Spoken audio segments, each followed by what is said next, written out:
저는 올해 72, 박봉래입니다. 사람들은 저를 100억짜리 곰탕을 끓이는 할머니라고 부릅니다. 제 이름 앞에는 늘 화려한 수식어가 붙지요. 하지만 불과 3년 전까지만 해도 저는 차가운 지하 단칸방에서 곰팡이 냄새를 맡으며 내일 당장 죽어도 아무도 모를 늙은이일 뿐이었습니다. 제 인생이 어떻게 나락으로 떨어졌고 또 어떻게 이 자리까지 오게 되었는지 오늘 처음으로 제 입으로 직접 이야기해 보려고 합니다. 제 모든 것은 제 아들, 하나뿐인 아들 민수에게서 시작되고 또 민수 때문에 끝이 났습니다. 남편 일찍 여의고 부산 자갈치 시장 한 귀퉁이에서 40년을 곰탕만 끓였습니다. 봉래 곰탕이라면 시장에서는 모르는 사람이 없었죠. 돈 아낀다고 연탄불에 밤새 뼈를 고아내느라 온몸에 그을음이 가실 날이 없었고 손마디는 남들보다 2배는 굵어졌습니다. 그렇게 악착같이 살아낸 이유는 오직 민수 때문이었습니다. 남들처럼 반듯하게 키워서 장가 보내는 게 제 유일한 꿈이었으니까요. 민수는 다행히 착하게 자라주었고 번듯한 회사에 다니는 참한 아가씨, 지숙이를 며느리로 데려왔습니다. 저는 세상을 다 가진 것 같았습니다. 40년 고생이 눈 녹듯 사라지는 기분이었죠. 그러던 어느 날 아들 내외가 아주 조심스럽게 저를 찾아왔습니다. 어머니, 이제 고생 그만하시고 저희가 모실게요. 이 식당이랑 집 저희 명의로 해두시면 나중에 세금 문제도 없고 저희가 이걸로 대출을 좀 받아서 큰 빌딩을 올릴 거예요. 1층에는 최신식으로 어머니 식당 차려드리고 꼭대기층에 어머니 편히 사실 집도 마련해 드릴게요. 눈이 침침해서 서류 같은 건 잘 보이지도 않았지만 내 아들인데 내 새끼 말을 의심할 부모가 세상에 어디 있겠습니까? 저는 웃으며 인감도장을 내주었습니다. 그게 제 인생을 통째로 지옥에 밀어넣는 손길인 줄도 모르고 말입니다. 몇 달 뒤 아들 내외는 정말로 식당을 허물고 공사를 시작했습니다. 저는 근처 작은 월세방에 임시로 머물렀습니다. 매일같이 공사 현장에 나가서 우리 아들이 올리는 빌딩을 보며 흐뭇해했죠. 그런데 이상했습니다. 건물이 다 올라가고 식당이 들어올 1층에는 아주 화려한 프랜차이즈 레스토랑이 들어왔습니다. 아들에게 전화를 했더니 처음에는 바쁘다며 피하더군요. 며느리도 마찬가지였습니다. 불안한 마음에 공인중개사를 찾아가 등기부등본이라는 걸 떼어보고서야 알았습니다. 그 땅과 건물은 이미 다른 사람에게 팔린 지 오래였습니다. 아들 내외는 제 평생이 담긴 재산을 팔아치운 돈으로 서울에 아파트를 사고 외제차를 굴리며 살고 있었던 겁니다. 그들을 찾아갔을 때 며느리가 제게 했던 말을 저는 죽어서도 잊지 못할 겁니다. 어머니, 시대가 변했어요. 언제까지 그 냄새나는 곰탕만 끓이실 거예요? 저희도 이제 좀 사람답게 살아야죠. 그리고 어머니가 저희한테 증여해 주신 거잖아요. 법적으로 아무 문제 없어요. 제 아들이라는 놈은 제 어깨를 툭 치며 말하더군요. 엄마, 죄송해요. 그래도 저희가 매달 용돈 30만 원씩은 보내드릴게요. 그걸로 생활하세요. 그날 이후로 저는 모든 걸 잃었습니다. 하늘이 무너진다는 게 어떤 건지 실감했습니다. 손님들의 웃음소리로 가득했던 내 식당, 남편과의 추억이 깃든 내 집, 그리고 내 목숨보다 소중했던 아들까지. 모든 것이 신기루처럼 사라졌습니다. 아들이 보내주겠다던 30만 원은 첫 달 이후로 들어오지 않았습니다. 결국 저는 보증금도 다 까먹고 곰팡내 나는 지하 단칸방으로 밀려났습니다. 식당 일 말고는 할 줄 아는 게 없는 늙은이를 써주는 곳은 없었습니다. 살기 위해 리어카를 끌고 폐지를 줍기 시작했습니다. 허리가 끊어질 듯 아팠지만 몸이 힘든 건 참을 수 있었습니다. 정말로 고통스러운 건 아들에게 버려졌다는 사실. 내 인생이 송두리째 부정당했다는 절망감이었습니다. 그렇게 1년을 폐지를 주우며 살았습니다. 그러던 어느 추운 겨울날이었습니다. 리어카를 끌고 힘겹게 언덕을 오르는데 뒤에서 빵 하는 경적 소리와 함께 고급 외제차 한 대가 멈춰 섰습니다. 차에서 내린 건 명품 옷을 빼입은 제 아들 내외였습니다. 엄마, 여기서 뭐 하세요? 동네 창피하게 정말 아들의 첫마디였습니다. 며느리는 코를 막으며 말했죠. 어머님, 이러시면 저희 체면이 뭐가 돼요? 저희 아버님이 이번에 구청장 선거 나가시는 거 아시죠? 이런 모습 보이면 어쩌시려고요? 그렇습니다. 며느리의 아버지가 그러니까 제 사돈이 구청장 선거에 나온다는 것이었습니다. 그들은 저를 걱정해서 온 게 아니었습니다. 자신들의 선거에 방해가 될까봐 저를 치워버리러 온 것이었죠. 그들은 제 손에 돈 500만 원을 쥐어주며 말했습니다. 이거 가지고 저기 멀리 눈에 안 띄는 요양원에 가 계세요.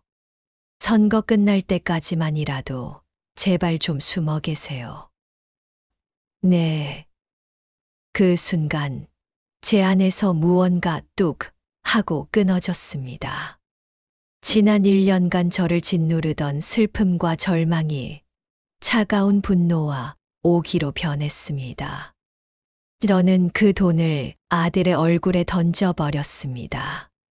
이 돈 없어도 나 혼자 잘 살 수 있다. 2번 다시 내 앞에 나타나지 마라. 그날 밤 저는 뜬 눈으로 밤을 새웠습니다. 그리고 결심했습니다. 이렇게 무너지지 않겠다고. 내 인생이 아직 끝나지 않았다는 걸, 나 박봉래가 어떤 사람인지 똑똑히 보여주겠다고.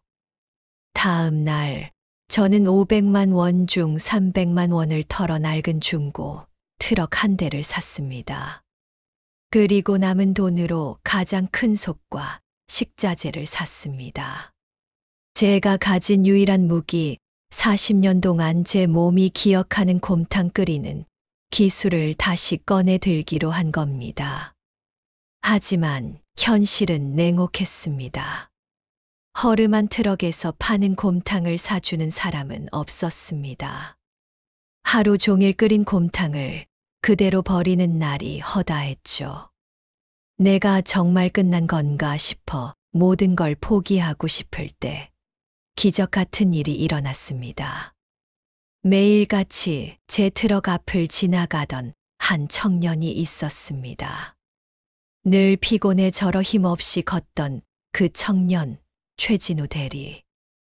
어느 날 제가 버리려던 곰탕 국물을 그 청년에게 그냥 줬습니다. 젊은이 저녁 안 먹었으면 이거라도 먹고 힘내. 다음 날 그 청년이 저를 찾아왔습니다. 할머니, 어제 주신 곰탕 정말 맛있었습니다. 저희 돌아가신 어머니가 끓여주시던 맛이랑 똑같았어요. 알고 보니 진우는 근처 대기업 태산건설의 직원이었습니다. 매일 야근에 치여 살던 그 청년에게 제 곰탕 한 그릇이 큰 위로가 되었던 겁니다. 그날 이후로 진우는 매일같이 동료들을 데리고 제 트럭을 찾아왔습니다. 입소문이 나기 시작했고 제 트럭 앞에는 어느새 긴 줄이 늘어섰습니다. 그렇게 조금씩 돈을 모으고 있을 때 더 큰 기회가 찾아왔습니다. 태산건설에서 신사옥 구내식당 운영업체를 공개 입찰한다는 공고가 뜬 겁니다. 연 매출 100억이 보장되는 그야말로 황금 같은 기회였죠. 진우가 제게 그 서류를 내밀며 말했습니다. 할머니, 한번 도전해 보세요. 할머니 곰탕이라면 충분히 승산 있어요. 말도 안 되는 소리라고 생각했습니다. 저 같은 행색의 늙은이가 어떻게 대기업 구내 식당을 운영하겠습니까? 그런데 그때 입찰 설명회에 갔다가 제 눈을 의심했습니다. 아주 화려한 PPT를 준비해서 발표하고 있는 업체 대표가 바로 제 아들 민수와 며느리 지숙이었습니다. 그들은 제 땅을 팔아치운 돈으로 J&M 푸드라는 번듯한 케이터링 업체를 차렸고 며느리의 아버지, 즉 예비구청장 후보의 힘을 등에 업고 가장 유력한 후보로 떠오르고 있었습니다. 그들의 발표를 듣는 순간 저는 심장이 멎는 것 같았습니다. 그들은 자신들의 성공 스토리를 이야기하며 어머니의 손맛을 현대적으로 재해석했다는 뻔뻔한 거짓말을 늘어놓고 있었습니다. 제 인생을 훔쳐간 도둑들이 이제는 제 손맛까지 훔쳐서 자신들의 것으로 포장하고 있었던 겁니다. 다시 한번 분노가 치밀어 올랐습니다. 저는 진우의 도움을 받아 밤을 새워 사업 계획서를 썼습니다. 화려한 PPT는 없었습니다. 대신 40년간 곰탕을 끓이며 굳은 살이 박인 제 손 사진과 삐뚤빼뚤하지만 진심을 눌러 담은 제 이야기, 그리고 곰탕 한 그릇에 담긴 제 철학을 적었습니다. 드디어 최종 심사 날. 아들 내외는 최고급 식자재와 화려한 레시피를 선보였습니다. 심사위원들은 감탄을 금치 못했죠. 모두가 J&M 푸드의 승리를 예상하는 분위기였습니다. 드디어 제 차례가 되었습니다. 저는 트럭에서 쓰던 낡고 큰 솥을 통째로 들고 들어갔습니다. 그리고 뚝배기 한 그릇에 정성껏 곰탕을 담아 심사위원들에게 내놓았습니다. 별다른 반찬도 없었습니다. 잘 익은 깍두기 하나가 전부였죠. 아들이 저를 보며 비웃었습니다. 엄마, 아직도 정신 못 차리셨네요. 여긴 시장 바닥이 아니에요.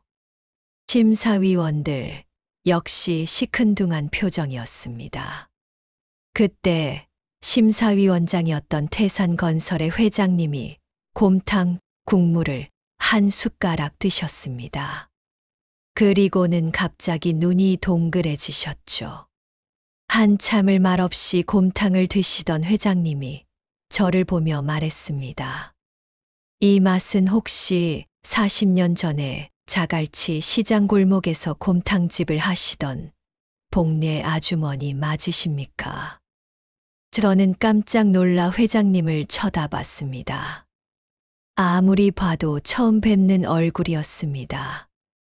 회장님이 웃으며 말을 이었습니다. 제가 어릴 때 너무 배가 고파서 아주머니 식당 앞에서 울고 있었을 때 돈도 안 받으시고 매일같이 곰탕을 끓여주셨던 거 기억 안 나세요?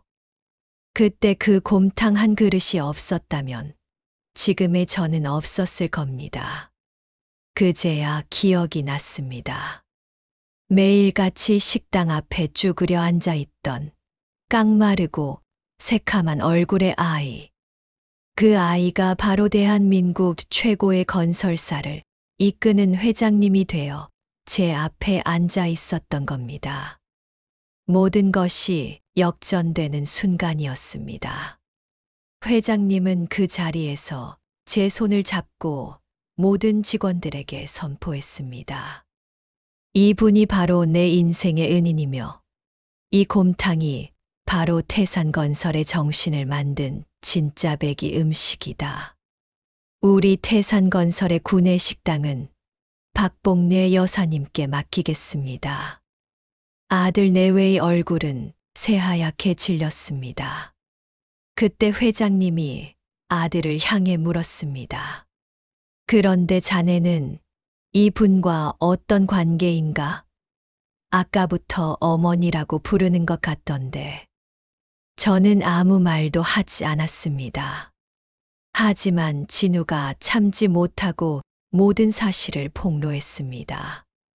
아들 내외가 어떻게 저를 속이고 전 재산을 가로챘는지, 어떻게 폐지 줍는 저를 요양원에 버리려고 했는지.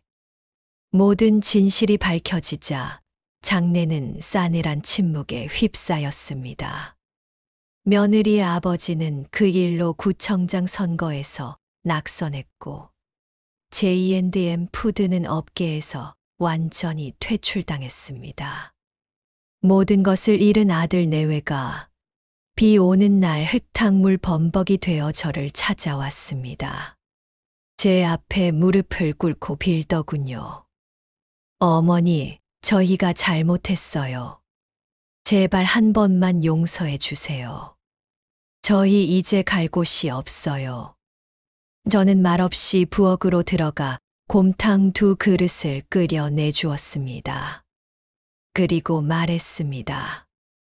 이 곰탕 한 그릇에는 40년의 정직한 땀과 시간이 담겨 있다. 너희는 내 시간과 인생을 훔쳐갔지만 이 맛은 훔쳐가지 못했지. 돈으로 살 수 있는 것과 없는 것을 이제라도 깨닫거라. 이 곰탕이 내가 너희에게 주는 마지막 가르침이다. 먹고 2번 다시는 내 앞에 나타나지 마라. 그들은 울면서 곰탕을 먹고 떠났습니다.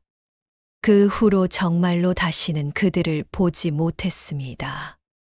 저는 지금 태산건설의 구내식당과 함께 제 이름을 건 박복례 곰탕 본점을 운영하고 있습니다. 돈도 많이 벌었습니다. 하지만 저는 여전히 매일 새벽 주방에 서서 직접 뼈를 고아냅니다. 제 인생을 다시 일으켜 세워준 이 곰탕 한 그릇에 대한 예의를 지키기 위해서입니다. 그리고 제가 번 돈으로 어머니의 밥상이라는 작은 재단을 만들었습니다. 저처럼 자식에게 버림받거나 세상에서 소외된 어르신들께 매일 따뜻한 곰탕 한 그릇을 대접하고 있습니다. 인생이란 참 알다가도 모를 일입니다.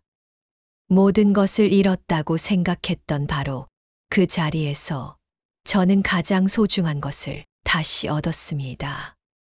바로 제 이름, 제 인생, 그리고 사람에 대한 따뜻한 마음입니다. 혹시 지금 절망의 끝에 서 계신 분이 있다면 부디 포기하지 마십시오.